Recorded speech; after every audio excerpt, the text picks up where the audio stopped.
Wow, Okay, y'all give me super vibes. Okay, here, do that thing first. So for the blog, my interest movies. Just to get them clean, he's like, good God, what is what is all this here?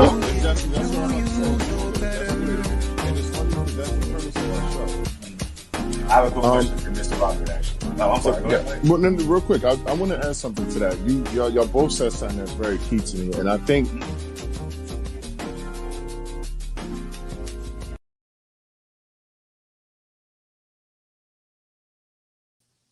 yo, what's good with y'all? Oh shit! Wait, gotta get him on here. I mean, there we go. What's good with y'all? Did y'all see that nigga eye? Yeah, my eyes a little on the puffy side today. A little bit of irritation. Pink eye. Irritation this morning. I woke up, felt like I had a rock in my damn eye. Pink eye. I ain't gonna lie to you. So, welcome to the TBC Podcast. Don't let me tell you all that shit. Welcome to the TBC Podcast. I'm your host, Mike Hennessy, along with old head silly ass. You know who it is. You know who it is. Every day of the week, the same way. It don't change. Look, got the cigarette, the motherfucker that hang off your lip. Look.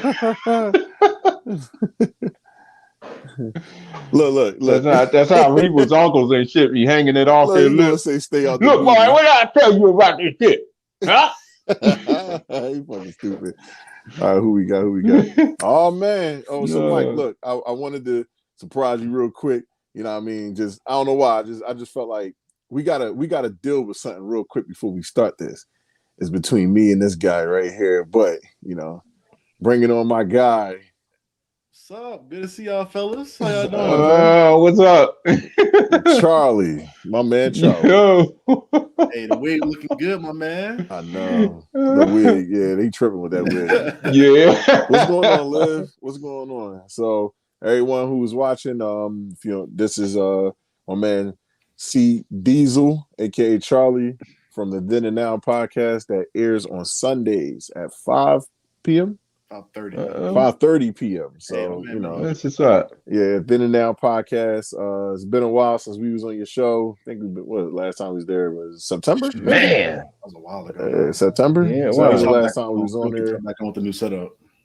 Yeah. Look. That's for you, Charlie. That ain't for me. That ain't for me. That's for you, bro. Oh God, yeah. That's love for you.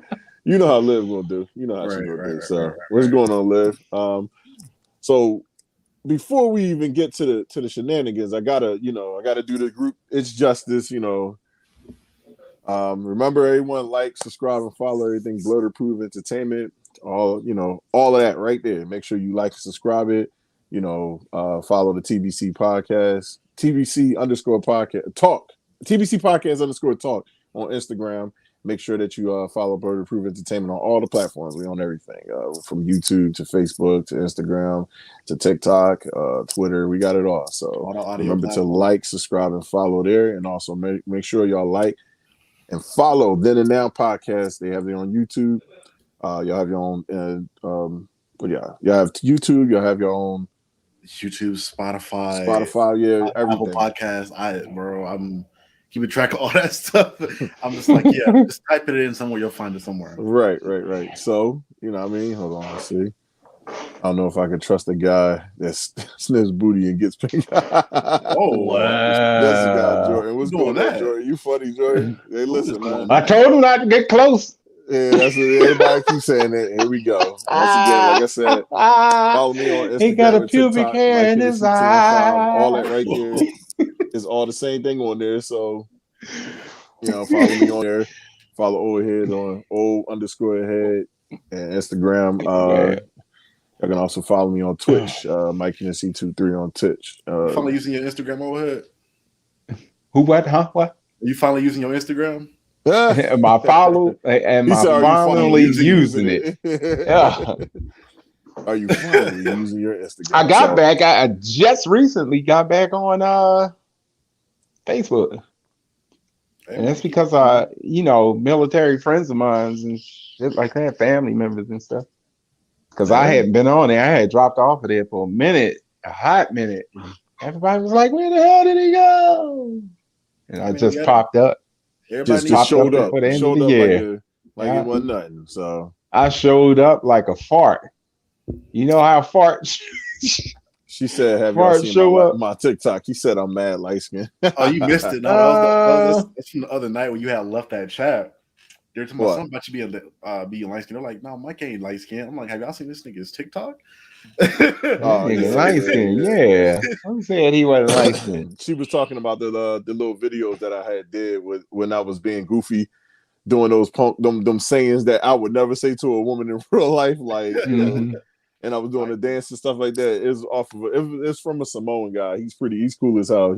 I like him, Hawaiian dude. He's funny as hell. So I just did a little copy of his thing and made him my own. And he followed me because of it. He actually showed some love and appreciation. So I was excited about that shit. So yeah, I'm good with that. So all right, guys. First topic. Since you're here, we can talk a little bit. We're going. If you want to jump into it, we're gonna go right into it. We're going first round NFL playoffs. That was our first topic today, Charlie. We can run through this real quick. It won't take long, I promise. So good. I'm not the throwing up. I'm here to support. Listen, throwing up the first game, we had New England Patriots and Buffalo Bills. They got their ass whooped. That's all you need to know. Like, got the shit stomped out of them. They had to call child abuse hotline after that ass whipping. It wasn't too good. It was not too good. Oh God! I ain't gonna lie. Mac Jones has a promising future. It's not like he's trash. He got a promising future. Kid is really good. I think the Bills just had it out for him. It was like, listen, we gotta fuck y'all up today. Like point blank period. We just got every year since Tom Brady left that job, boy, they've been putting the boot in their ass and shit. They be putting it in their heel first. They don't even start from the toes. What's going on, Young King? How you doing, man? You. Like I said, they took that L, and then listen, you got to deal with it. You get your ass kicked, deal with it. That's all that matters. So next game is my Super Bowl pick right now. The Cincinnati Bengals to go to the Super Bowl and win the whole thing. That's my pick. I'm not saying it's going to happen. It's just my pick. Joe Burrow has been balling all season long. The second half wasn't too great for him, but still kept the game, kept them at bay, made sure they didn't, lose the game. So, Cincinnati did their job, went out there, beat the Raiders. I think they beat them like 2 weeks ago too. Like, so yeah, like and the Raiders I got the Bengals cried about a touchdown or whatever it is. Hey, look, I was like, really? Then we have, oh man, I had Brady. That's my team. Yeah, my team got their ass whooped. It was bad too. I was like, oh my god, no. But nobody expected them to win it though. Craig. The only thing about it, they didn't expect us to win it anyway. So I mean, I don't feel too bad. The way that it was playing, getting to the playoffs, I'd rather them. Shit, they could have put in. They could have put in a team that lost to Dallas if that was the case. Facts. The second and third string and shit. They probably played better. And there's another right here. God. This has probably been rough. Boy, he sent them into retirement quick. Yeah. And then he was like, Patrick Mahomes, get your paper. Don't make no sense. This motherfucker is a rigged player, man. I'm sorry. He's a rigged player. Patrick Mahomes just comes in the games. It just him and Jason Kelce. They team is legitimately a rigged ass team that was all drafted to the team. It's not like it ain't like, that's why it's hard to argue certain teams about what they have and stuff like that, like the Golden State Warriors. You can't really argue teams like that were built from within and stuff like that. It's hard. Like it's not like they made trades or something like that. Like Mahomes got that fat contract, right? After that Super Bowl win, he's Mahomes. Yeah, richest player ever get a contract like that. I think it was like something like a fucking $500 million or something like that. Yeah, $500 million for like what 10 years or something like that. Yeah, 500 mil. I was like, I didn't even know they were still doing 10-year contracts.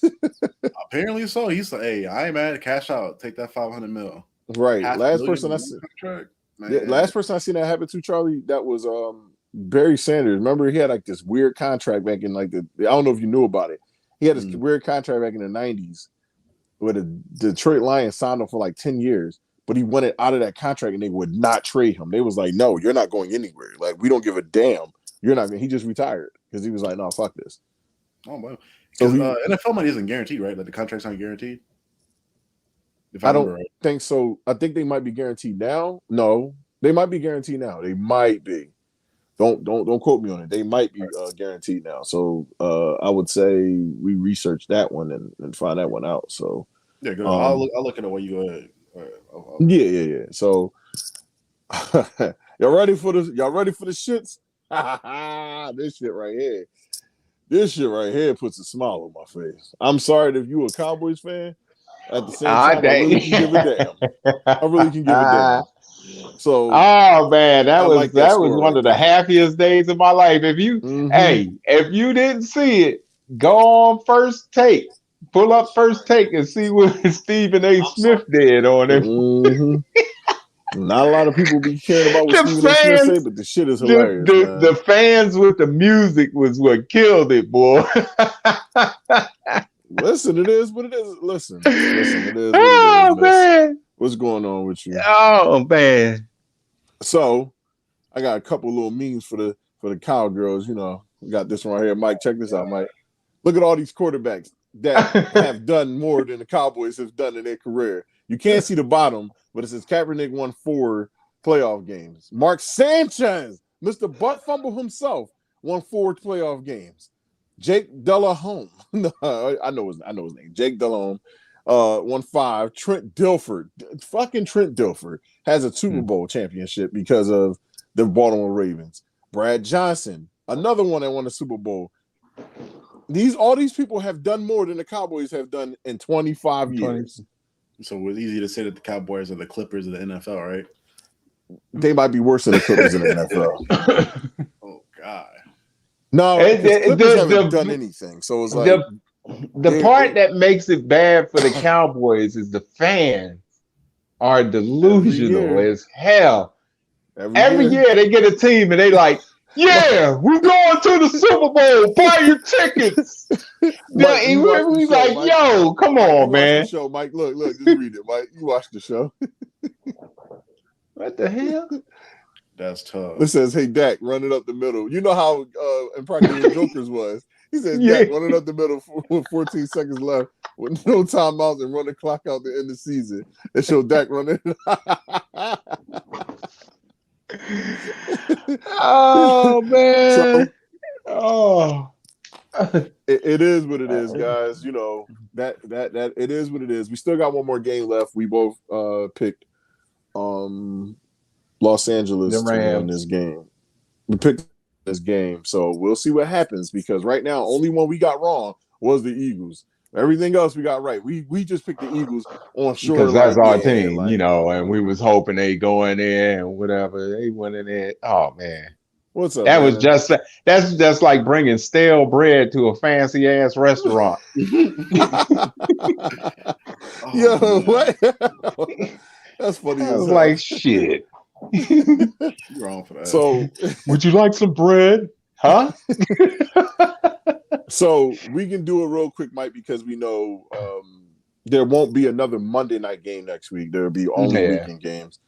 So let's predict our going forward. Charlie, jump in there too. So next Super Bowl match. I mean, next week's matchups are. I know it's the only one who's waiting right now is the Bucks. They're the only ones that's waiting for their person.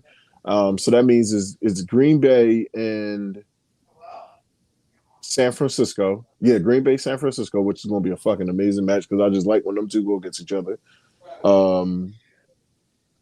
Tennessee and who's the lower seed? Who's the lowest seed in that division? Is it Kansas City or is it no? It has to be Bengals, Tennessee, and the Bengals, right? And then Bills and Chiefs, I think. So again, oh man, this is gonna be it's gonna be some nightmarish stuff going on this week. Let's get these brackets going. I apologize, Charlie. If you can get it faster than I can, please help a brother out because I'm moving slow. Yeah, let me try to help you out. Because I'm moving a little slow on mine. I forgot to actually put that on here. So sorry, guys. We keep y'all waiting. I'm all extra unprepared and shit. Brackets. I'm seeing.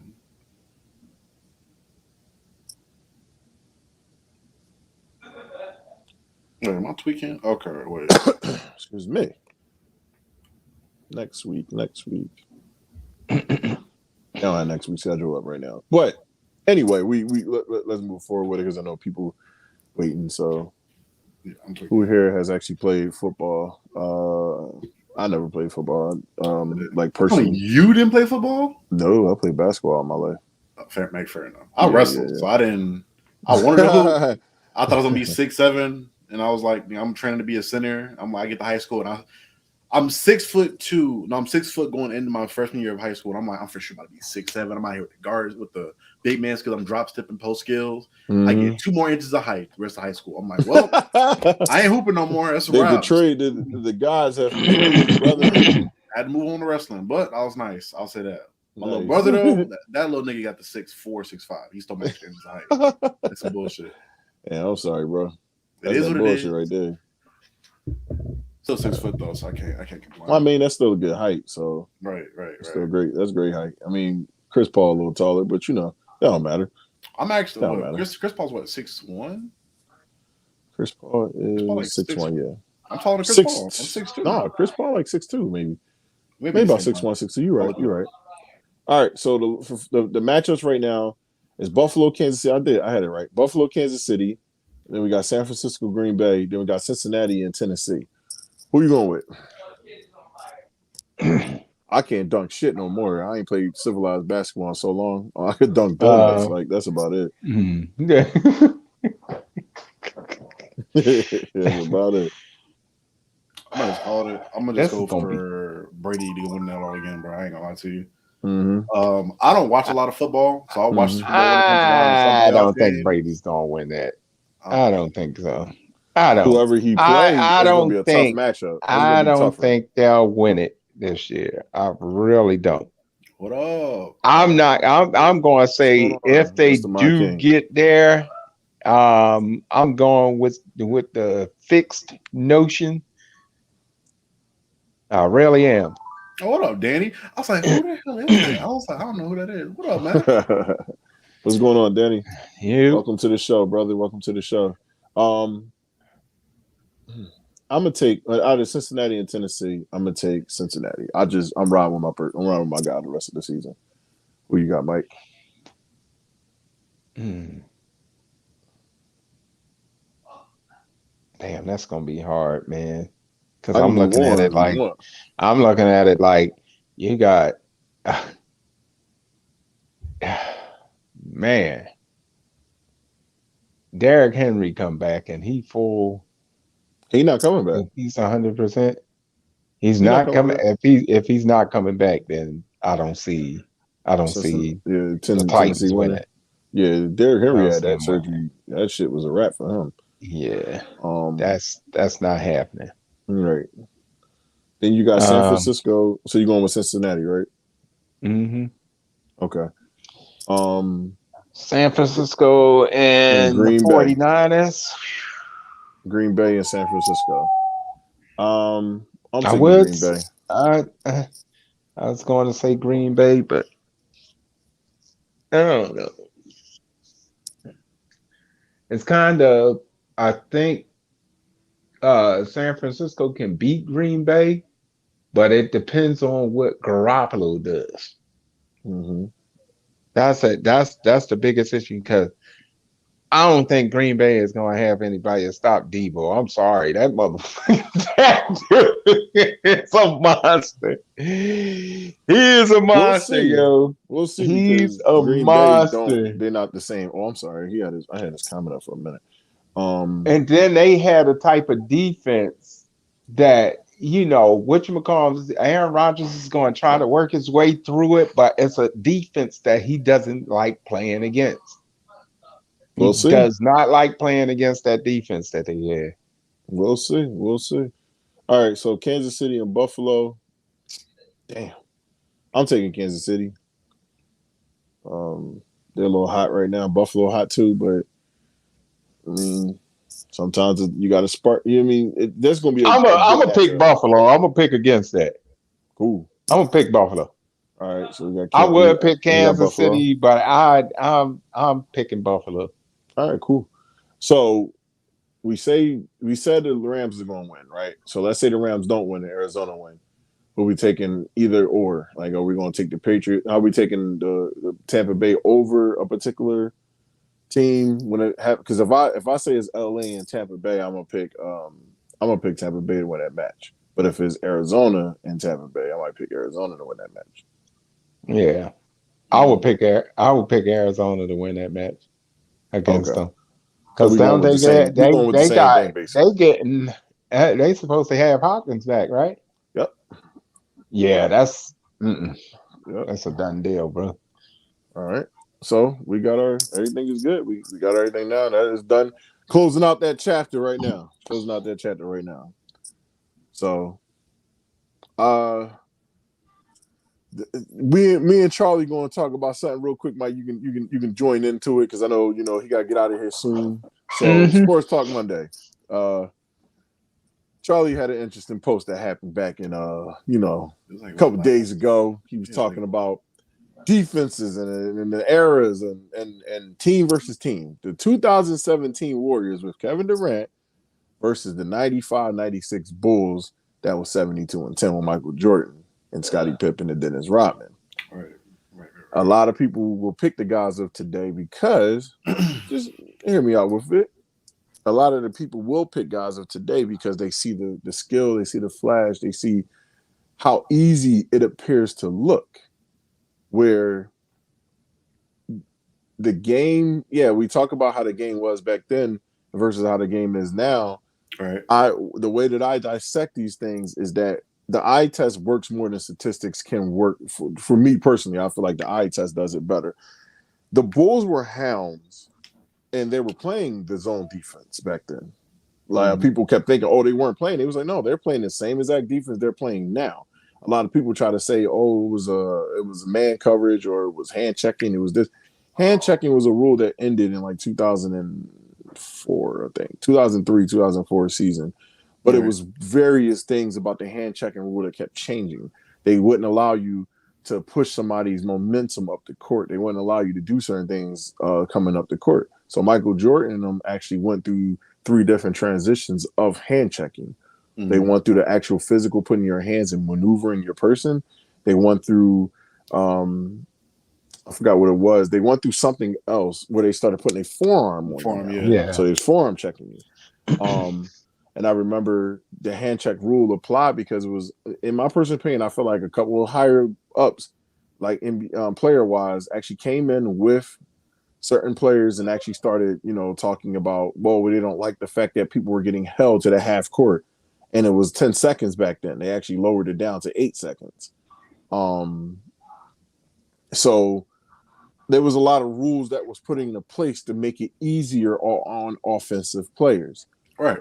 As time kept going on, they kept making them easier and easier and easier, where it got to the point where you have to give the player space. You have to create this much space between you and the player. You can't play face up, to risk injury, as they say. It's almost a Kawhi Leonard rule now. Remember when Kawhi Leonard went for the jump shot and Andrew Bogut went under him? Was it Andrew Bogut? It was Zaza Pachulia. No. Zaza Pachulia, yeah. And he was known for hurting people. He went under him while he was shooting, and that's how Kawhi broke his ankle. Kawhi broke his ankle on that play. They changed the rules at that point because of that. It actually allowed players now to free up space. I always say, you know who hurt the Warriors' case for me? James Harden hurts the case for why that matters. Because if you look at that year in particular, he was the MVP that year. He went to the Western Conference Finals that year. He went to the free throw line 15 to 16 times a game. No other player in the history in the NBA has ever done that. He was like, I think it was like 14 times. Like, I think it lowered down to 12. But in the series, he was down there at the line 15, 16 times a game because he was creating phantom fouls. So he was manipulating the rules. That's what he was doing. He wasn't manipulating. He was playing to the rules. He knew that there was something wrong with the rules, so I'm going to play with them. Where my argument kicks in with something like this is that I don't have an issue with Kevin Durant or Steph Curry. That's not my issues with them. But what are the rest of the guys going to do? Because when I pull up stats on these people, I pull up the stats of every team. So let's go. This is the Warriors that year, right? Curry, Clay, Kevin Durant. Major problems. Even Draymond Green is a major problem. But where people start messing me up is when they start talking about Andre Iguodala, when they start talking about Ian Clark, and they start talking about Zaza Pachulia and JaVale McGee. I look past that top four and I see nothing else after that. You know, no disrespect to them guys, but it's like Andre Iguodala, he had the good series against LeBron. Surprisingly, that just happened out of nowhere. I don't know where that came from. It was flashes of his old self, but that came out of nowhere. What's a good series against LeBron though? I'm pretty sure LeBron averaged like 32. Like he had a good series to be a Finals MVP. That's what like that. Right. So to be Finals MVP, you must have did something right. So he kind of stuck LeBron. Everybody says he was a shutdown. There's no such thing as shut down players now. No disrespect to them, but shutdown players don't exist. I see players missing shots. That's what I see, because when you got somebody like Ben Simmons on the court who don't shoot it, but he can get to the hole anytime he wants. They don't like the way that the defense is played. It actually isn't good. People think that the hand checking rule and all this other stuff was meant to kill that hurt Michael Jordan and all of them. No, it actually hurt big men. It actually hurt the big man position. It killed that position heavy. That's why you don't see centers no more, because that rule kicked in and it killed those players. So when I look at it and we go to let's go to this real quick, Charlie, and I want to let you get a chance to speak on this, right? This is the Chicago Bulls back in 95, 96. This was their defensive rating. They were number 3. No. This is 96, 97, I think. That was their defensive rating. That was them against, I guess those teams. But those teams, you could tell who was better at defense. Right. Like the Knicks was always great at defense. Atlanta Hawks, because they did have Dikembe Mutombo at that point. They had Mutombo. They had who else did they have? Mutombo. Steve Smith was really good at defense. They had a couple other guys that was good at defense at that point. Seattle Supersonics is right there. Cleveland Cavaliers. People don't give Cleveland their respect, but I keep telling people Cleveland was a good defensive team in the 90s. That's a Mark Price era, right? Mark Price and they everybody disrespects what's the guy's name? Larry Nance. Larry Nance wasn't there then at that point. No, Larry Nance. I think he was retired by that point. Craig Elo. They disrespect that man. Yeah. That man was not that bad. Like, I don't know why they keep saying that, but he was not that bad. This is the Golden State Warriors defensive rating at that year that you're talking about. 2017. So this is the 2017 year. But the Bulls' best year defensively was, I couldn't get it all the way, but that. You see that right there? That's the team that Michael Jordan, that's the 72-10 team. Look at that team. That's nasty. And they were doing that on 2-pointers. Okay. So let me get a couple things. I've been like stacking things up as you've been going along, so I kind of want to hit each thing. Getting into the guaranteed space thing.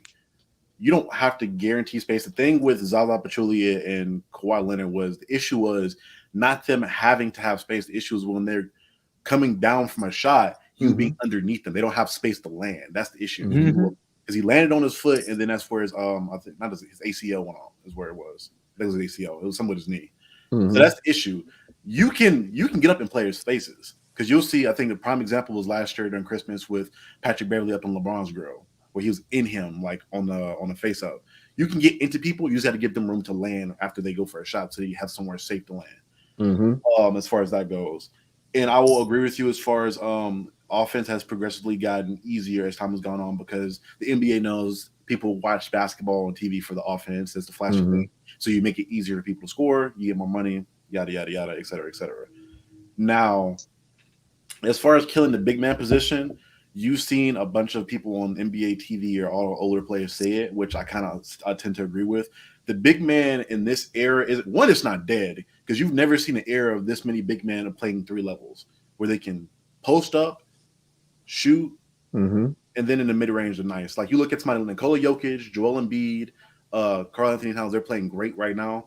Especially Giannis, they're playing historic. Actually, Jokic and Giannis are playing at a historic level this year. On something akin to like a Wilt Chamberlain as far as efficiency and stuff like that goes. But again, you can go in the areas when it comes to stuff like that. What killed the big man position was Shaq. Shaq was the big thing that killed the big man position, because when he's coming in, you have all these 7-footers that are like, I don't want to match up with him on the block. I want to slide up to the 4 spot. So then you have this era of these skilled big men that are 7 feet that are playing the 4 position now. Kevin Garnett. No, you're good.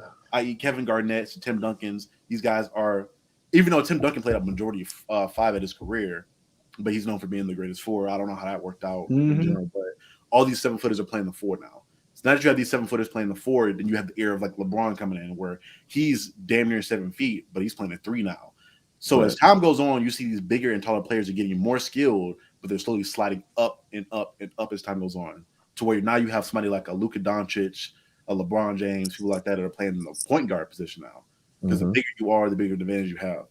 I say all that to say, when you're going into the eras and we're comparing the teams, when you looked at the defensive ratings, you brought that up earlier with the Chicago Bulls, their defensive rating and the other team's defensive ratings were so great because of the offense they played at that point in time. Obviously, that was the era of big man. So you have the Patrick Ewings. So when you show those top teams, the top teams were I think the Knicks were number 2 on that list.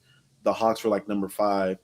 And we named off the star players on each one of those teams were big men that are rim. Yeah, because Miami was the top, right? Right. Miami, and they had Alonzo Mourning in them. But they also had Harold Miner. They also had Tim Hardaway. So they had a good solid team. So that was a great team. At that point in time, it was all inside mid-range. That's where all the offense was pretty much coming from. And you had 3 was kind of maybe not really getting there, but people like Reggie Miller and things were getting their 3s off. But if the offense is going towards the rim and the mid-range, and everybody's constructing their defense to guard that, you're going to be good. Same thing when you put up the Warriors' offense, the defensive ratings. The whole offense of the league at that point in time and going forward was going towards defense. Not defense, but going towards 3-point shots. So you're changing your defense to fit that.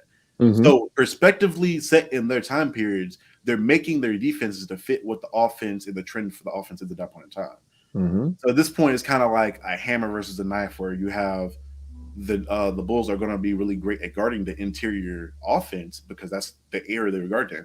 Now you can say and go into the hypotheticals that maybe they have information on modern day basketball and they know how it works and But if we're pulling them out of areas and we're dropping them in a random even playing field where either of them only know whatever they know about them from like history or film or whatever, one team's going to be really great at defending the interior and the other team's going to be really great at defending the exterior, which each team's going to have their pros and cons with that, because means the Bulls can't really guard the 3-point line that effectively, and the Warriors have never been really good at guarding the interior like that. That's their downfall. So they're both going to get killed from those respective areas.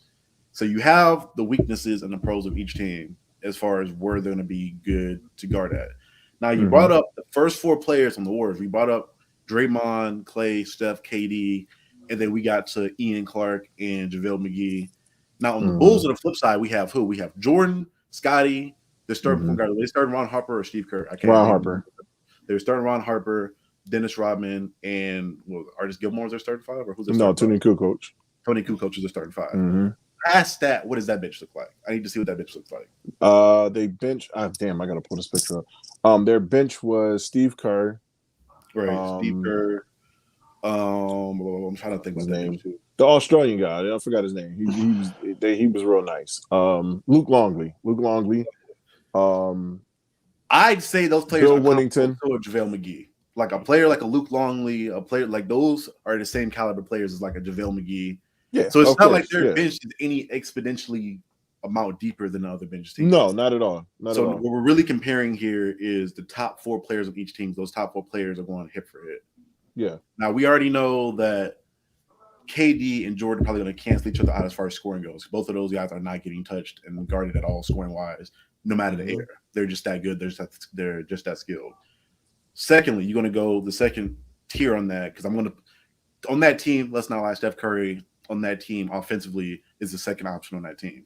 Mm-hmm. Second option on the Bulls is Scottie Pippen, correct? Am I correct? Yeah. Mm-hmm. Okay. So you have a Scottie Pippen versus a Steph Curry scoring. Or Klay Thompson. Right, or either one, because we know that they both can have explosive scoring nights. So the scoring, we already know the Warriors are going to win that scoring matchup regardless because they have so much damn offense.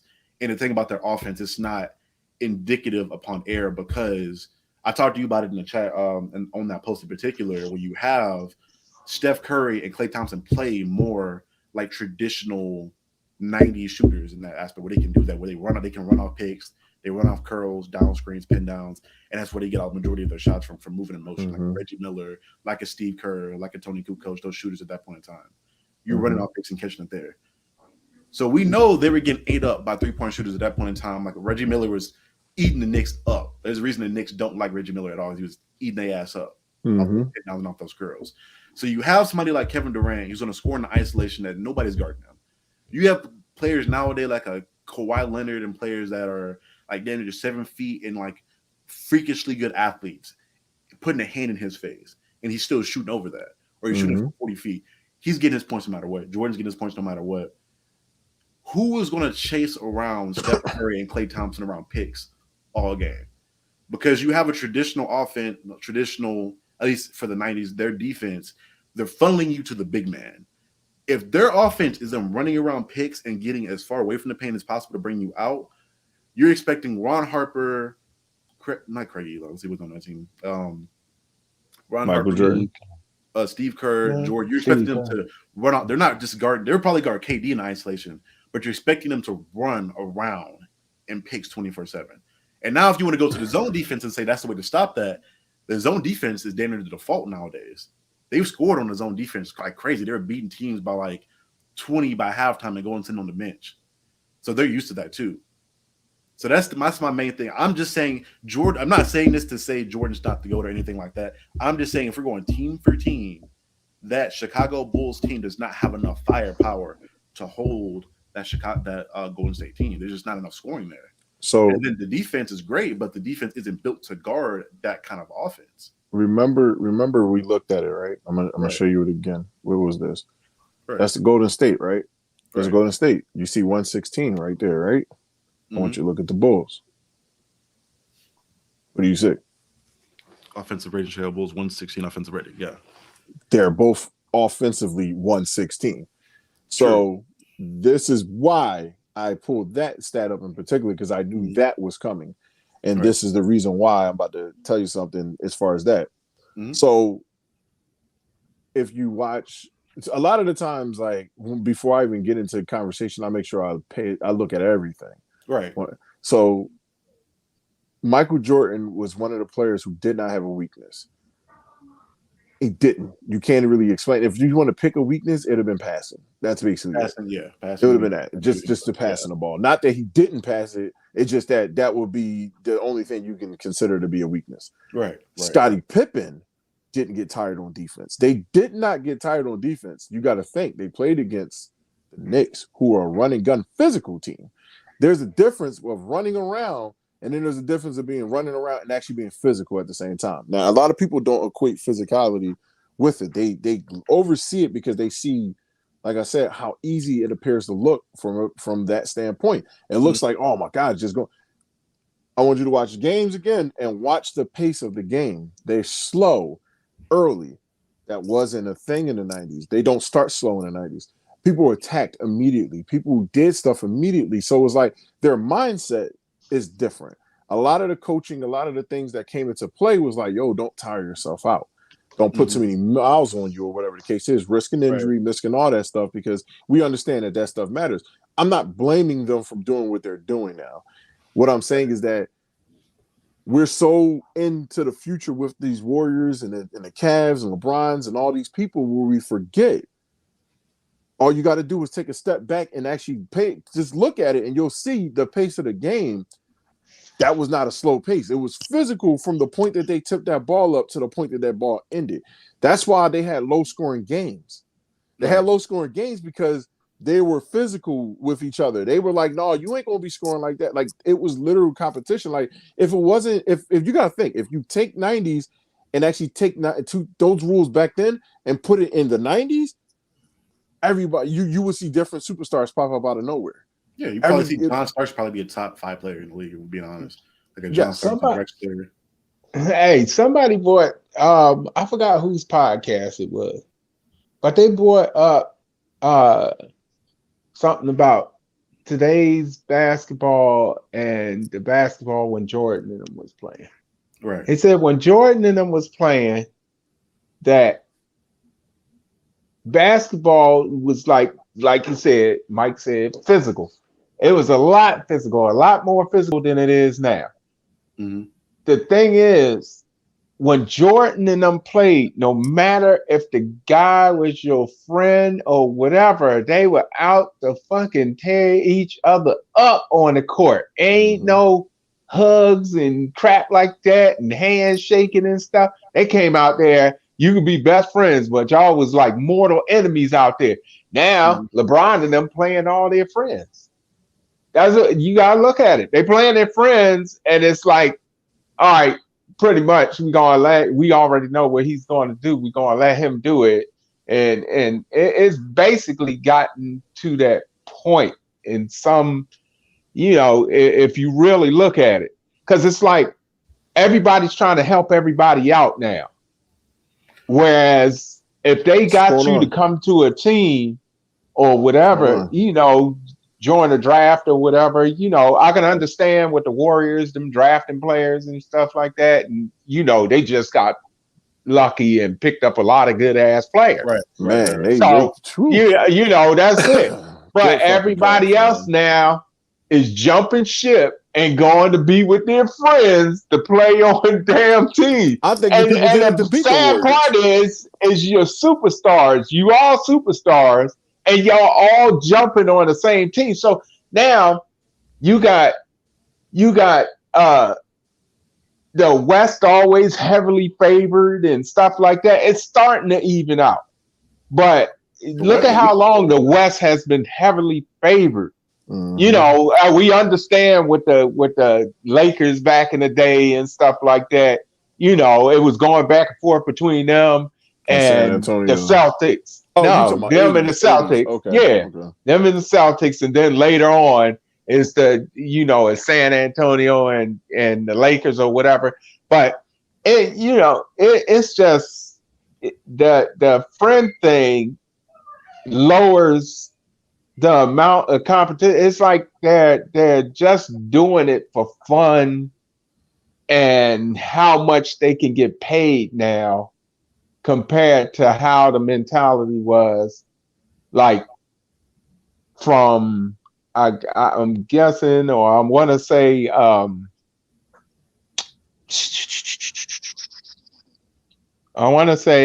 when before Kobe left, right?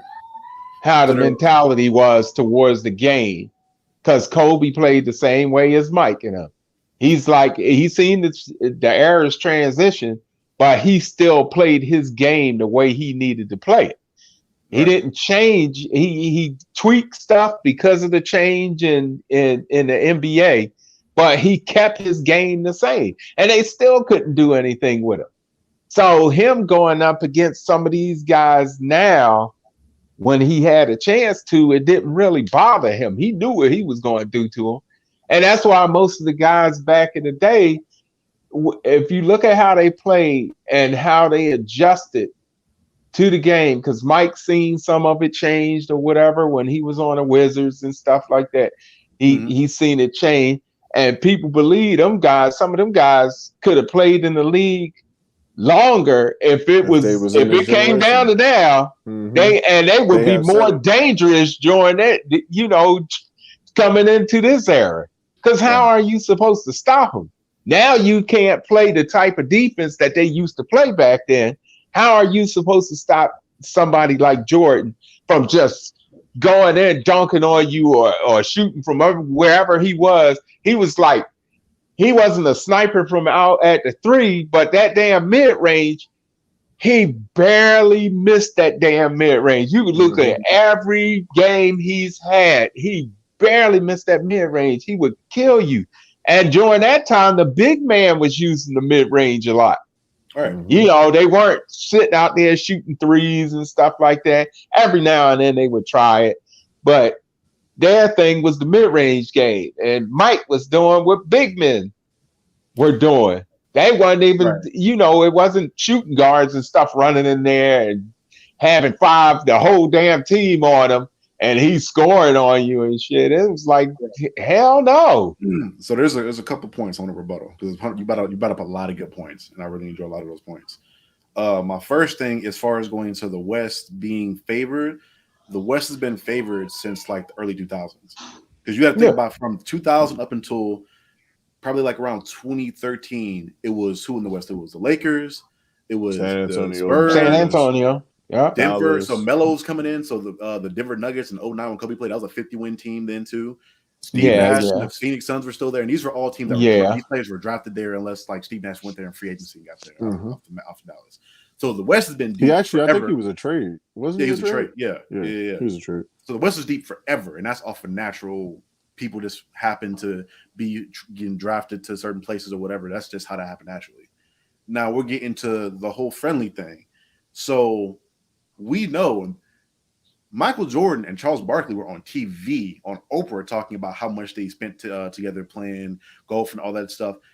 They hung out one-on-one an infinite and absorbent amount of time, and then they got on the court like he said and tried to rip each other's throats out. LeBron and the Banana Boat crew, they hung out by themselves in vacations going on, whatever. I think in Chris Paul like Bronny's godfather or something like that. I don't know if they're that close or not. Yeah, it's Bronny's godfather. But they still go at each other. Like we just saw Chris Paul just rip LeBron's throat out last year. I'm a Laker fan. That hurt my heart when they came back and they beat us the hell up. And he had to on top of that too. He had to because he wasn't willing to join. This is what I'm talking about. Chris Paul, the thing I respect about him, he wasn't willing to join LeBron, even though they wanted him to come over there to the Lakers. He did not want to join LeBron. He was more on that. If I'm going to get a championship, I'm going to get a championship with another team that you don't have all these, they're starting to get big names, but you don't have all these big names on, and these guys aren't considered as so-called superstars and stuff. Right. So I'm going to run with them, and let's see what we can do. You see what I'm saying? Whereas everybody else is like, I'm going to run over to here. I'm going to play with this guy or whatever. Yeah, this is my boy or whatever, and he's the best on the damn planet. So I'm going to go play with him and ride his coattails to a championship. That's the big difference. That's why I like the fact that they did beat the Lakers last year, and the fact that the Bucks won the championship. I really wanted Chris Paul to get that chip. I did too. I really wanted him to get that damn chip. When he went against Giannis, it was just both of those teams I have a lot of respect for. It's just it wasn't that they played with all of these, they got good players and stuff like that, but they don't have all these big ass superstars on it. Oh, and I got a question for you. Oh, go ahead, Mike. My bad. No. Keep your question because I want to say that. Because what I'm saying as far as like I get what O'Hare's saying about respecting and stuff like that. I don't have a disrespect for LeBron and what he's done and stuff like that. He had to do what he had to do to solidify his greatness. You know what I mean? I have no issues with LeBron at all. If anything, I was a little bit more saltier about the Kevin Durant thing than I was LeBron. That was tough, yeah. That was a tough one because it was like, but I get why he did it too. You know what I mean? They won the championships. They're chasing they're chasing a ghost. Honestly, they're chasing something they can't have. You can't, you obviously, if you had to pick a player to play against in a whole entire NBA's history, you're going to pick Michael Jordan, and they're chasing that Michael Jordan ghost. So it's hard I think it's hard for a lot of these players. They need to feel that. They need to be a part of that, so they will do whatever it takes. So, and in defense of what Mike is saying, I get why he's saying what he's saying, because it's more or less like Giannis stayed with that team. He grinded with that team. That team became better. They made the right moves. They made, they put themselves in a position to win. I know a lot of people, in this something I don't like is when they try to pick like, oh, well, they would have lost if they won against this team or that's right. No, they won the championship hard work wise. Like they put hard work in and they won it. You know what I mean? Right. So that's all I want to say about it. Like there's no ill will to none of the players, even me talking about the 17 Warriors. No ill will towards them. Like they definitely did their thing. They beat LeBron in them in the finals, and you know what I mean, it is what it is. It's just that somebody going to have to convince me that Michael Jordan cut his hand off for me to say that they won. They will win a 6-7 game series between them.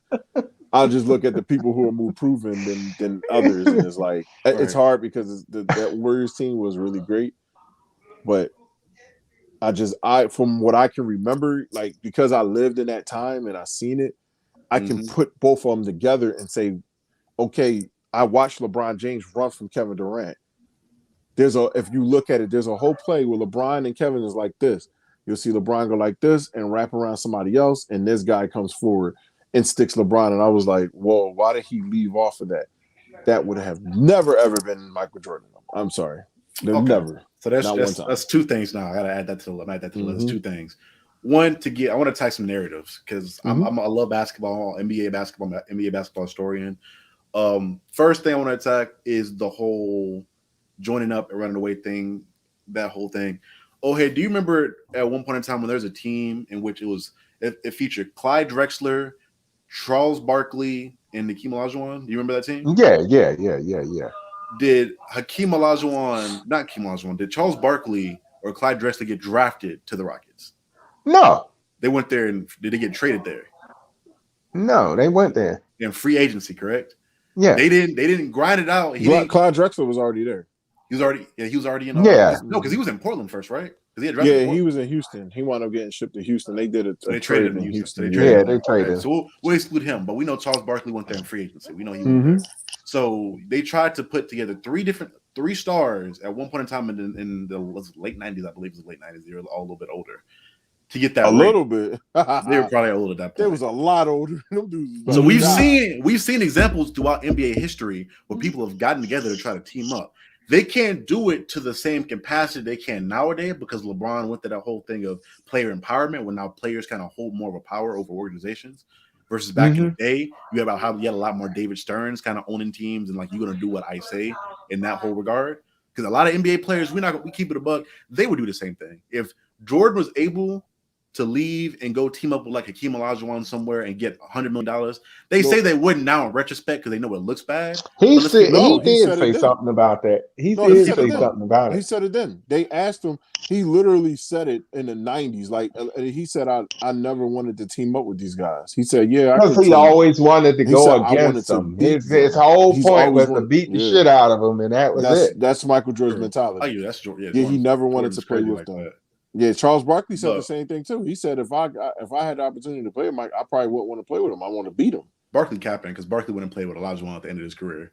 Yeah, they all Barkley had career the same. But way. I'm saying Jordan, I'll get it to Jordan because Jordan had that. He was competitive to an unhealthy level at some point. Yes, very. Yeah. All these other players say they want to do that.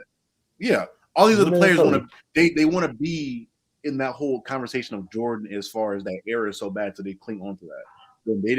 They're mad they're not getting paid as much as modern day players because there's just more money to go around, and that they don't have as much freedom as they had back then in that point in time. So I just want to keep. I think a lot of older NBA players are capping a lot. I think there's a little bit of jealousy going on there, but that's a whole different thing. Like Shaq's hated on modern day big men a lot, and it's always about the money thing. Like when Gobert got paid that $200 million, Shaq was like, "Why the hell is he getting paid that much?" That was the whole thing with that.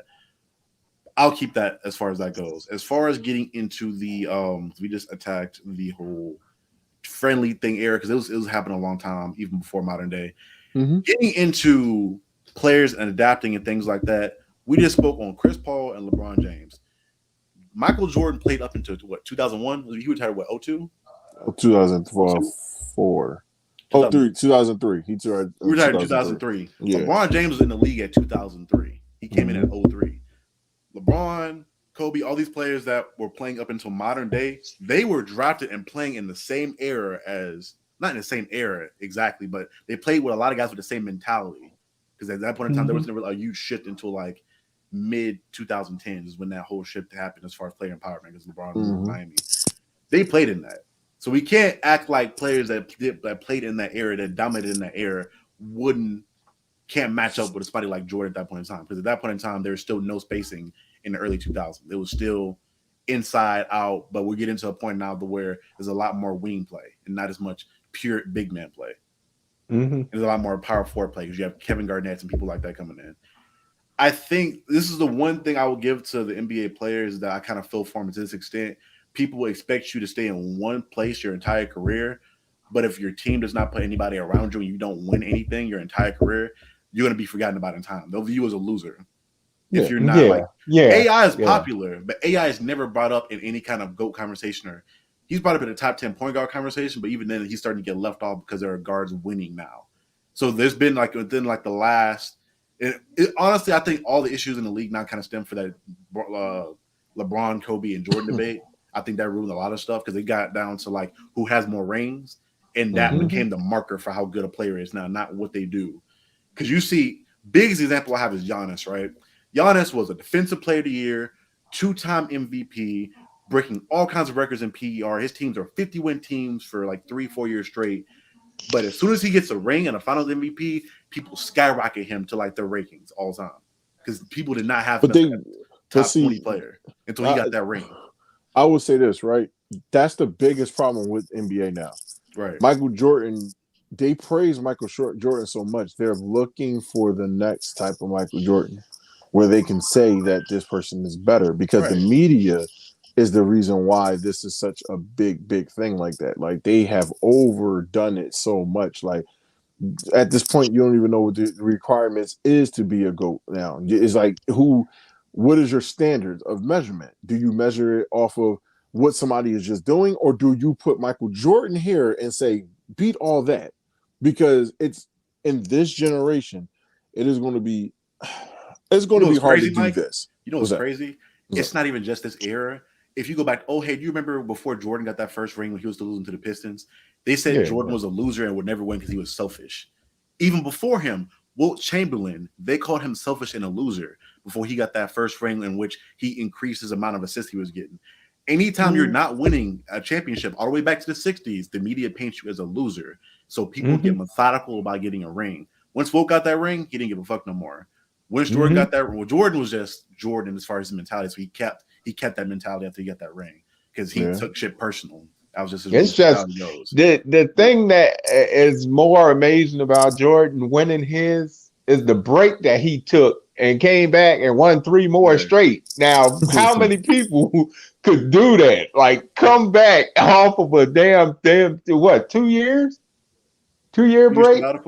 And then come back and like he didn't miss a damn beat. I mean, you see that with players now. But you saw KD come back off of an Achilles tear. You saw Clay come back off of like an Achilles tear. I'm talking about leave the sport. Leave the sport. But that's what I'm saying. I find it a little bit more impressive that, let's say Jordan left the sport, he stayed in shape, he was playing other sports. These guys could not work out at all. They were out where you can't work out, you can't really practice like that. And now you're coming back at that same level, if not better, and dominating. So I'm trying to keep that same energy when it comes to like taking that break. Again, we saw just like I said, KD, Clay. We've seen players be put down to where you can't even work out to the same extent, and you come back and dominate. So I try not to take away from Jordan because Jordan is an amazing player. I will never say he's a bum. I'm not saying he wouldn't beat any modern day teams. I'm just trying to like people put Jordan on such a god tier pedestal where they called him Black Jesus to that extent. They don't critique him like I feel like he should. My recent example with that was probably Kevin Durant. Like I feel like Kevin Durant wasn't getting critiqued like he should have until he went to Golden State. because he was the nice guy. He was trying to be the face of the league. Same thing with LeBron. LeBron wasn't really getting criticized until he went to Miami. Mm-hmm. Because people just once they put you in that God tier hemisphere where they just praise you, they don't critique your game and what you're doing. And like, that's the tough thing for me. I try to keep that same energy. So when you define a basketball player, this is just me being, of course you played too.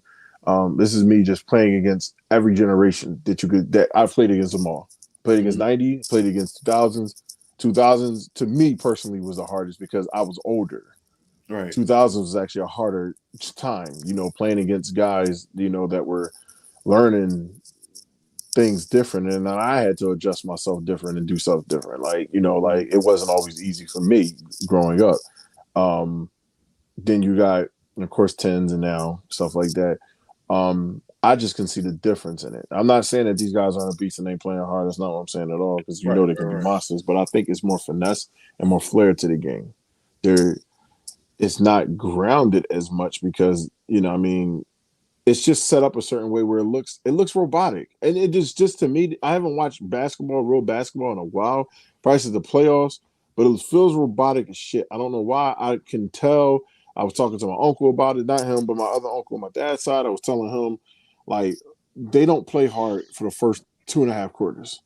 By the time the third quarter get here and then half of it, you'll start seeing the transition happen to them playing harder. Now I get it, whatever the case is. But getting to my point, the reason why people put Michael Jordan on this high pedestal is because no one can judge.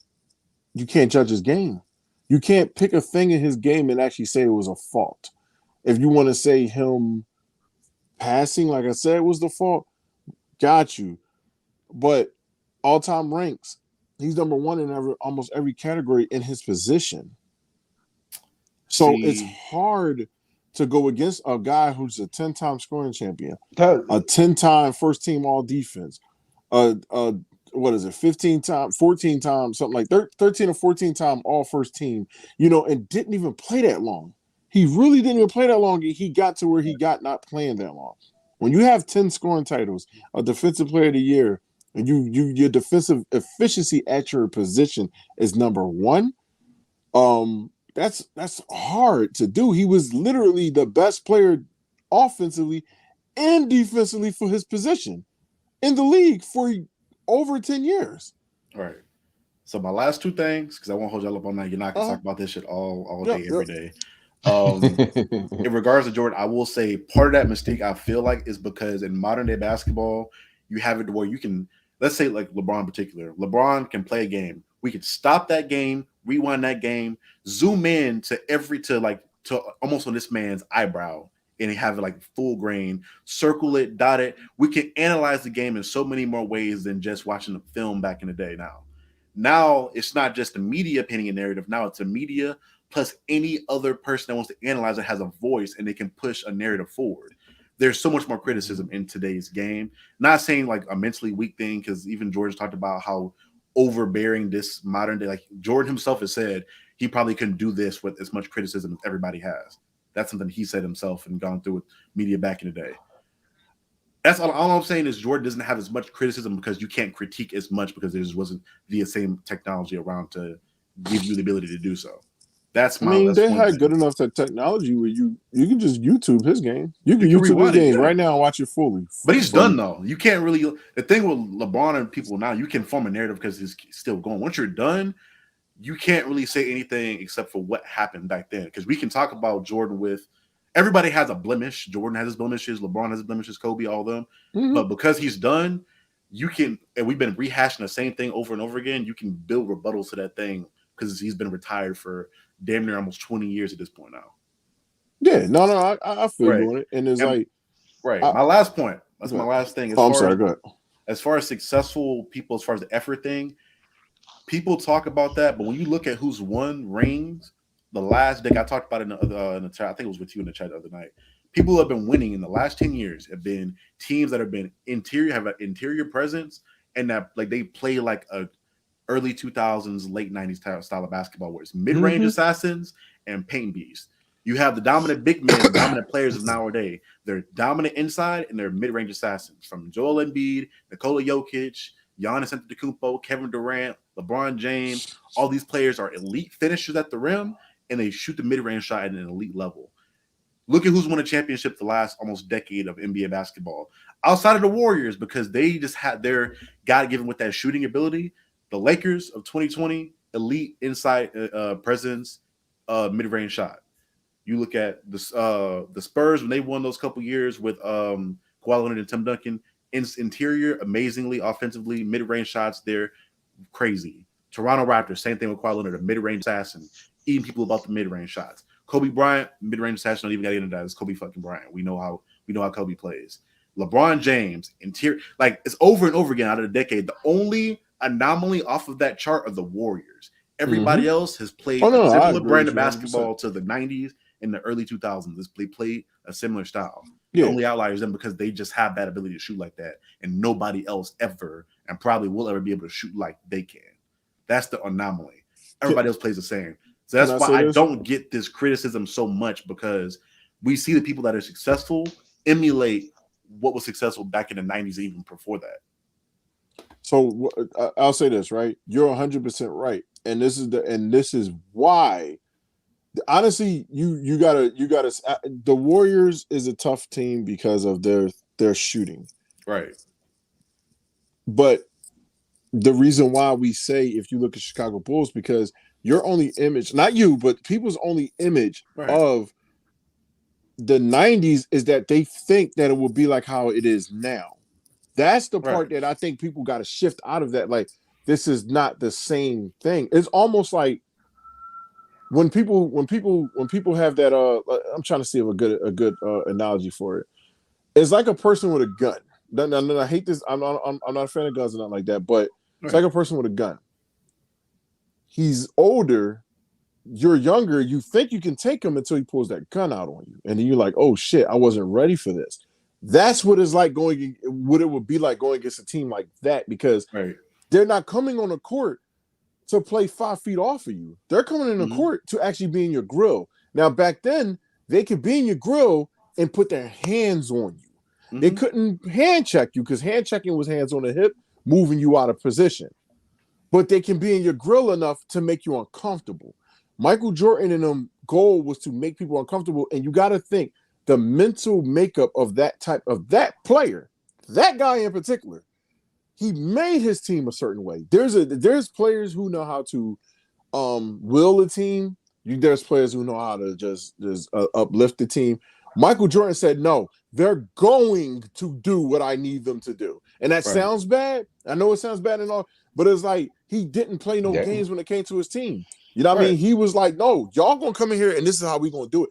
I shouldn't be the only person that's good on this court. He's literally almost like giving everybody the Space Jam juice. Like, yo, take some of this shit. I'm handing it out to you motherfuckers. Drink it. Like, drink this shit. And they drunk it. That's why they had it. And it's like, Michael Jordan isn't 72-10. The Chicago Bulls were 72-10. A lot of people say, well, he got Dennis Rodman. People who say that, they let me know they did not see what was going on in that era. Dennis Rodman was not supposed to be in the NBA. He was supposed to be kicked out of the NBA. He was on last chance. You're gone, because he was in San Antonio. San Antonio cut Dennis Rodman. When people sit back and say, "Oh, he had Dennis Rodman was cut." Part of that too is old too. He was like 34 at that point, right? 33. He was like 34, but he was cut from the team. That's what people keep forgetting about. Yo, he literally didn't have nothing left. He had a conversation. Phil went out and got Scottie Pippen. And he asked Mike and them, y'all want to get Dennis Rodman? And Mike and them was like, I don't care. And they didn't say, yo, please, let's get him. They didn't go to recruit. And I'm not saying nothing to the Warriors, because the Warriors did this. They didn't go to Dennis Rodman's house and have dinner with him. Yo, come on, let's come play with us, man. We're going to win this championship. They was practicing. And Phil told them, yo, I'm going to bring Dennis Rodman in. They was like, okay. I mean, they could have said the same thing about Charles Barkley or whoever else it was. They would have just been like, okay, we can win with him and win without him. That was their mentality. Do I think they would have won without him? No. But they would have gotten something else in the process. You know, like we never know what could have happened. Dennis Rodman actually, it was a situation. Like they actually, not saying it like that, he's my favorite player. Mike knows it.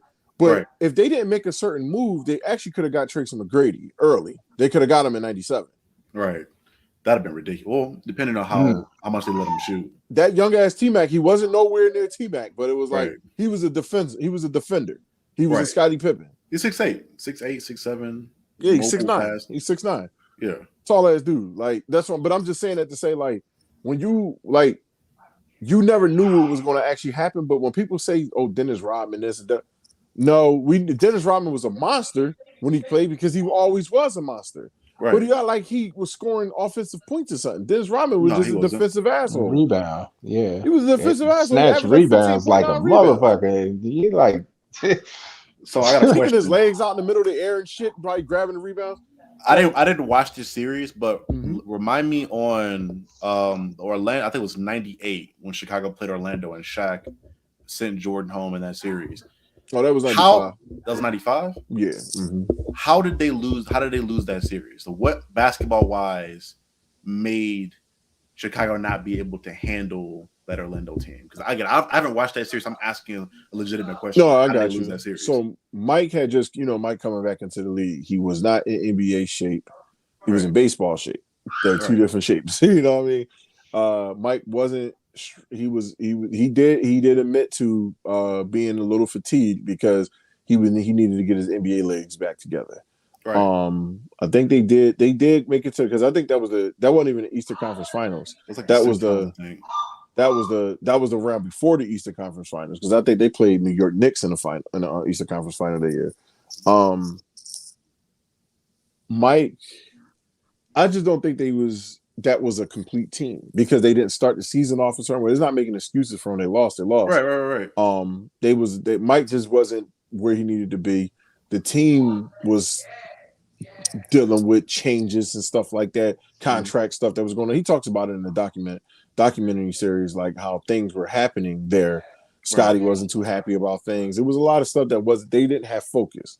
So, and I know the fucking Orlando was a firecracker of a team at that point. They were young Bulls.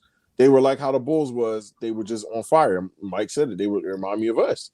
When we was going to them championships, they came out and they was literally on our ass. And yeah, I really can say that was it. You know what I mean? And Orlando was just a way better team at that point. Right. Was Michael ineffective? No. Right. He wasn't ineffective. They just didn't have the it factor at that point to win it against them. Chemistry. He had to work that chemistry back out. Yeah. Right. But you got to think the very next year you go 72-10 and sweep the same team that beat you. That nobody changed, nobody left. They had the same exact team. They came back with the same exact team. You got swept. You like that's, and I'm not even saying that in a way, but it's like I don't think that's ever happened, like in anything. I think it happened recently with Miami and the Bucks. Yeah. Okay. So, because the Bucks did sweep. Oh, they had a whole defensive scheme for Giannis. Giannis was like, "Fuck that, sweep, get out of here." Yeah, he did. That wall. Build that again. All right, cool. Build that wall again. I'm gonna show you what I'm gonna do. Now I'm passing. Yeah. But they came back. They beat the living shit out of them. They blew them out 4-0. The only team in the playoffs I know that year. No, it wasn't that year. It was like 2 years after that. But it was only they never won 7 games with anybody. Never. Right. I think they beat people like 5, 6, and then 6. So my only thing when it comes to, obviously the one thing we can never really put together is just a hypothetical thing is the rules thing. My only thing would be like if we're playing by the 90s rules, that means the Warriors can play by those 90s rules as well, which means those dudes are still physical specimens. The fact that Draymond they don't want to be physical because 6'7". Well, because the rules don't. I can't say they can or can't because the rules won't let them. If the rules were Draymond's kick people in with these modern day rules. Yeah. I'm like, I'm about to share something with you. Right. Draymond's kick people. You know that Dennis Rodman kicked a reporter in his nuts. Right. So you know Draymond want to smoke. And I'm saying, he was, but it's like you talking about how somebody can get in somebody's face. Go ahead, my bad. I'm gonna say this real quick. Imagine me and you arguing, and you get easily rattled, even though you were in the game with me. Right. I can fuck with you a certain way. Right. Dennis Rodman was fucking with people, and excuse me, he was fucking with people in a very weird way. Like, I might grab your ass type of way. That boy stared at Alonzo Mourning like he was like a snack or something. And Alonzo Mourning was trying his best to ignore the hell out of this man. He was throwing punches at him and everything. Dennis Rodman just walking up the court laughing, smiling, because he knew how to get into your head. Right. I'm not disrespecting Draymond at all by saying this. Not with that man. No. That's a bad boy. Draymond to be wanting to fight for real. He be wanting to fight for real. He'll grab his nuts. I know he would. He literally tangled up with Carmelo on purpose to piss Carmelo off. Like he wrapped his arm all random and shit, fell on him, grabbed his ass and all that. And he like, what's he doing? But they do that though. That's them. They're gonna do that. And if we're playing by the 90s rules, Draymond's not getting tossed for anything like that. They're gonna be able to do that. Oh, he ain't gonna get tossed, and that's gonna be the fucked up part about it. So right, they're gonna have that dynamic. Plus, you have somebody in Kevin Durant who's 7 feet tall, where, like you said, he can touch people. You can get in their face. That's 7 feet plus that wing, that arm going up for a contest. Mm-hmm. That's going to be a significantly worse contest in 90s era than modern day basketball because I can touch you. I can get in your face. What's up? Hey, so I'm just like, what's up, mama? That's tough. It's a tough thing. Right again, I love basketball. I wish we could have like a time machine back, like stuff and let it happen because I would love to see that.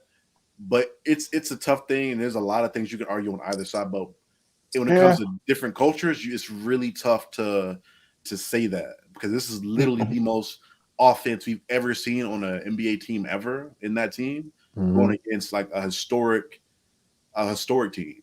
Because you could say, I think honestly, that's not even a better matchup for that team would be saying like the 01-02 Lakers versus like the Chicago Bulls. They're closer in era, close in matchup, close in mentality, and then it's just like the Kobe, Jordan, all that. That would be more of a fair matchup to me because you can argue a lot more things. They play more similar than 2017, but people for the clicks won't do it, whatever, because they don't like KD or yada yada yada. But I love having the conversation though because I love NBA basketball. I always have, I always will.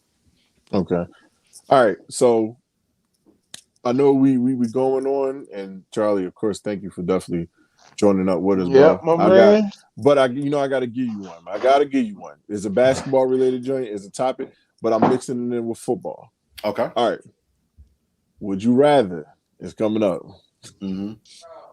Would you rather get dunked on really, really hard by Shaq, like really bad, like to the point where you're in the air with him and he's two-handing it on your head really bad, or take a tackle from James Harrison?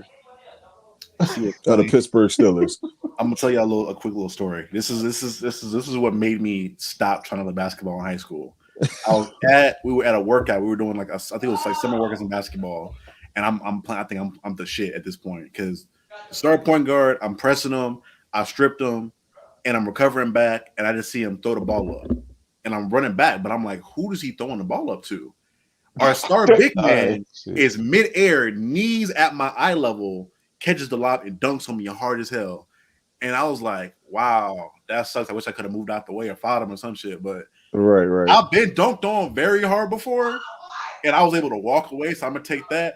I feel like if I got hit like that, that's brain damage. I'm probably not walking away from that. My pride just hurt on the dunk. My body and brain is probably hurt on that hit. Wow. I'll take that dunk. You gonna take the dunk. What about you, Mike? Would you take it, Mike?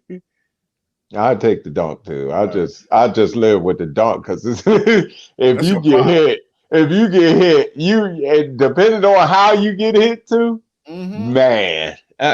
Nope. All right, Mike. I see myself getting up. and still moving on. Right. I'm a big dude too, but I'm still not taking a hit. Fuck that. Nope. I ain't taking a hit. All right, Mike. I got one for you, Mike.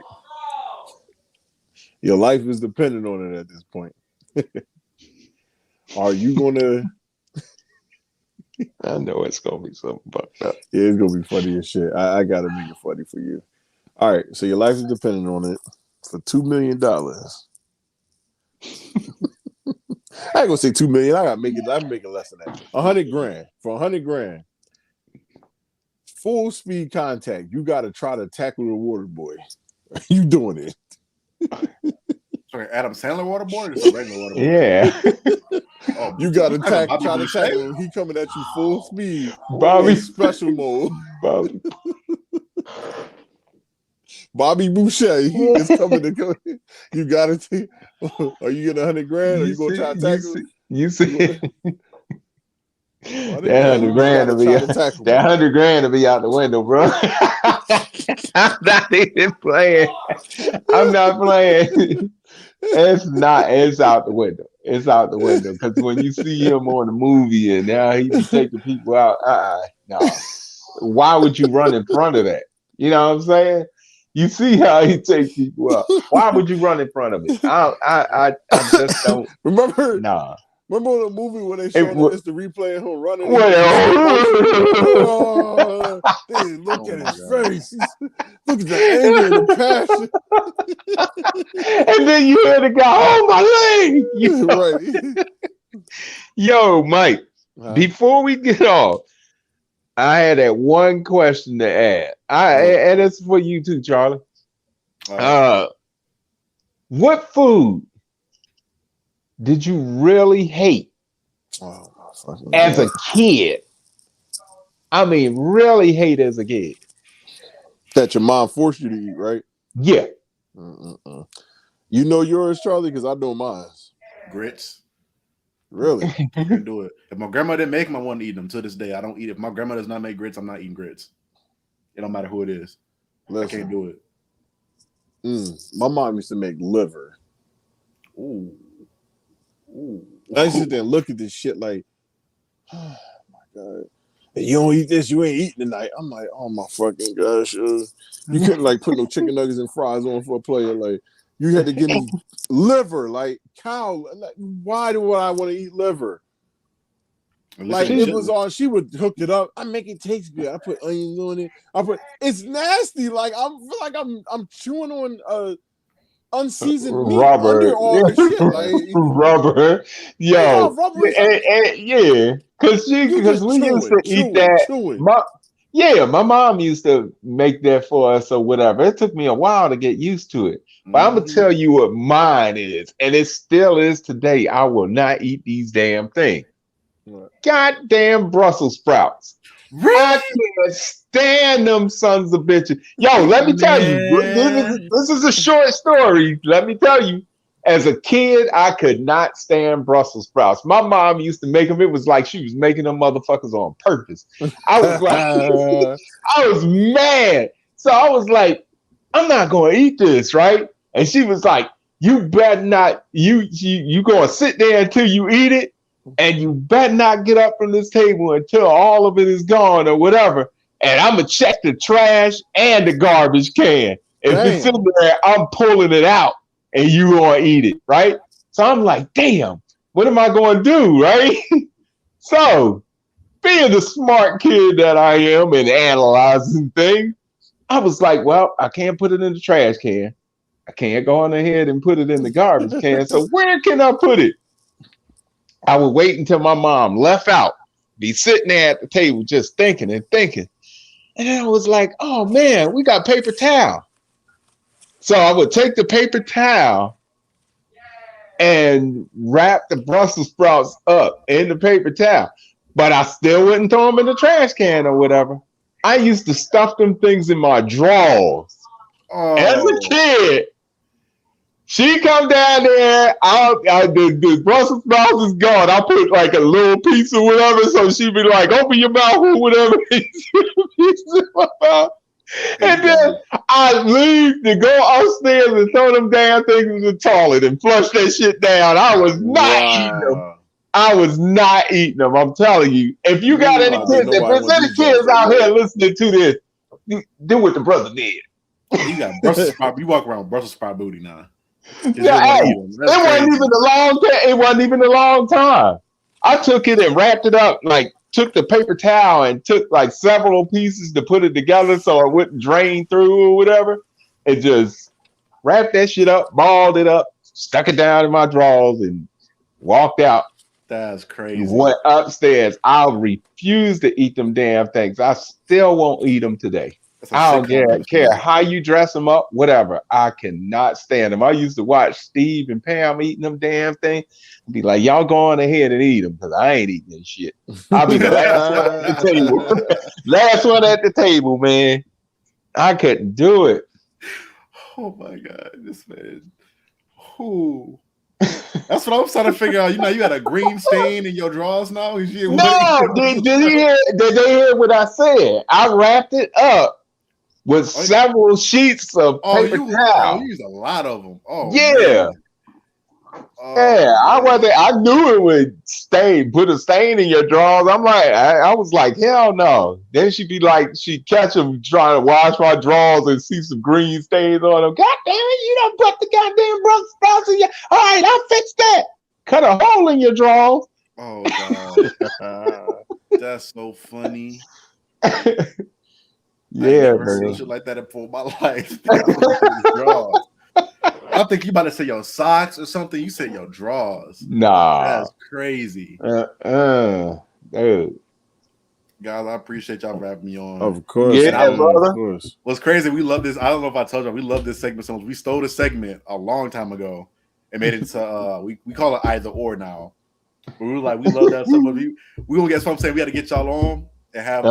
We let Ethan run the segment whenever he's on. He'll run the segment. But we're gonna get y'all on again, have y'all run through the segment again. Oh hell yeah. Let's do that. But everybody that's watching, thank y'all for watching. Once again, remember to like, subscribe, and follow Bloater Proof Entertainment at all. Share it to everybody too. Share it to people because some big things happening. Make sure y'all do that. Tomorrow I will be on Bay Chat After Dark. Check us out tomorrow. That's gonna be a lot of fun. We having game night. Tomorrow, game night, you know what I mean? Gonna be playing Black Card Revolt. You know, we trying to keep it chill now, you know what I mean? Even though it's gonna be some raunchy shit still happening. We're gonna play that. I think it's something else on there too. Gang, of course. What's of course? Right. Make sure that y'all also follow C Diesel. Follow him on the Then and Now podcast on Sundays. They always got some special stuff. Got big time comic book people to talk about everything. Movies, do reviews, and do it all. Follow him, Lelouch V, and Mr. King of Comics himself, Ethan. You know what I mean? So, but I am Mike Hennessy 215, and once again, y'all can follow. I'm Mike Hennessy, but that's the Instagram, TikTok, all that other stuff. Also, I'm not giving y'all, I don't give y'all the Facebook because I'm already on there. All you gotta do is follow Bloater Proof Entertainment. You'll see me. Twitch, Mike Hennessy 23 on Twitch. I just was playing Destiny for a while earlier. I'm getting ready for that. So let me know when you on there too. So we can run. Because I know my uncle don't play it no more. So he was like, he was done with that thing a long time ago. I'll be on there a lot soon. This is making me running with him pretty soon. Of course. Old head. underscore head Instagram. And follow him on there. He also on TikTok too, but he only go on there for looking at videos and sending them to me all day. That's all we do. Yeah, laughing at videos all day. So, but look out for all the podcasts later on this week. We got our hip hop music podcast. We also have I always forget the name of the music podcast. What it sound like? What it sound like? Yes. Yeah. Hosted by Chris Cooley, Cam, it's Amazing Spider Cam, and I think Zell Noble be on there. Yeah, sir. Yeah, got to shout out all the crews. Check me out. This Friday, Lady J's show will be on this Friday. 7 and p.m. I need to send a shout out to Lady J. Okay.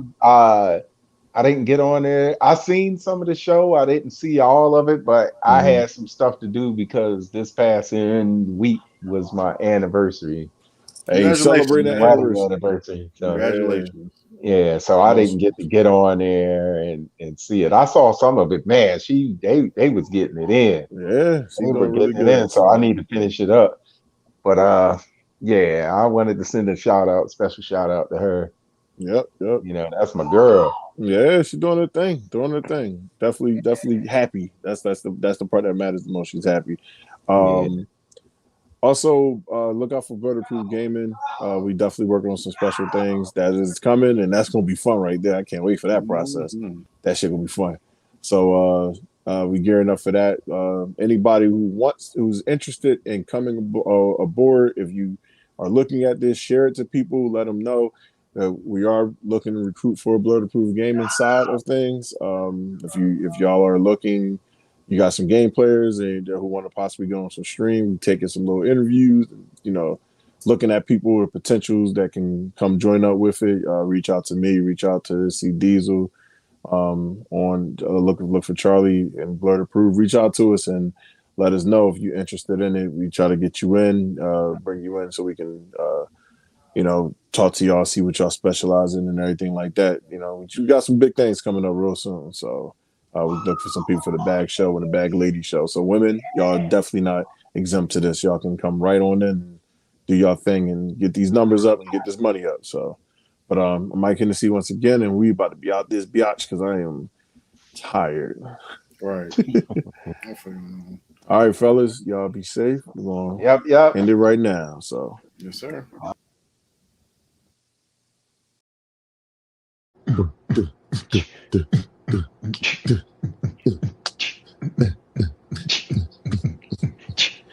Wow, Saturday like them. Okay, y'all give me Cooper vibes. Okay, here, you're happening first. So for the blog, my interest in movies. Just to get them clean, he'd be like, "Good God, what is?" What is all this here?